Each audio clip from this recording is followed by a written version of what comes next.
আমাদের গ্রামে মানে কার্তিক মাসের যে সংক্রান্তি থাকে সেই দিন আমরা কি করি মানে ভুলু উড়াই। আর ভুলু উড়ানোর জন্য আমাদের দরকার পড়ে চিংড়ি মাছ, খলসে মাছ, মশা, মাছি। এই দেখো বিকেলবেলায় মানে মাছি আর মশা মেরে রেখেছিলাম, তো এটা হচ্ছে মাছি, এই যে দেখো। আর আরেকটার মধ্যে রেখেছি হচ্ছে মশা, তো ওটাও তোমাদের দেখাচ্ছি দেখো।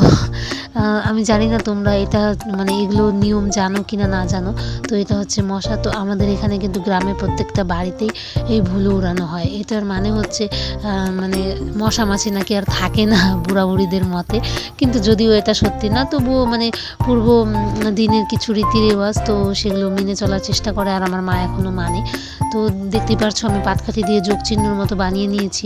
আর এই যে খড় দিয়ে, খড়ের ভেতরে ওই একটার মধ্যে চিংড়ি মাছ, আরেকটার মধ্যে খলসে মাছ, আরেকটা মশা মাছি যেগুলো দেওয়া ছিল ওগুলো দিয়ে ভালো করে শক্ত করে বেঁধে দিলাম। বেঁধে দিয়ে তারপরে এগুলোকে আগুন ধরিয়ে গোটা বাড়িতে মানে ঘোরাতে হয়। আর হচ্ছে একটা কথা আছে যেটা প্রবাদ, যেটা হচ্ছে বলতে হয়। তো দেখো আমার মা ধরিয়ে দিচ্ছে, আর এখন হচ্ছে আমরা ওটাকে বলবো আর গোটা বাড়িতে ঘোরাবো। ঘোরা ভুলু উড়াইলাম দক্ষিণ উড়া, কার্তিক গেল অঘ্রাণ আসলো মশা মাছি দূর হইল, কার্তিক গেল অঘ্রাণ আসলো মশা মাছি দূর হইল। টিচার ঘুরা খলচার ঘুরা ভুলু উড়াইলাম দক্ষিণ উড়া। তারপর গোটা বাড়িতে দেখানোর পরে তারপরে এটাকে আমরা ছাইয়ের মধ্যে মানে পুঁতে দিয়ে আসি, আর পেছন দিকে তাকাই না, একদম চলে আসি।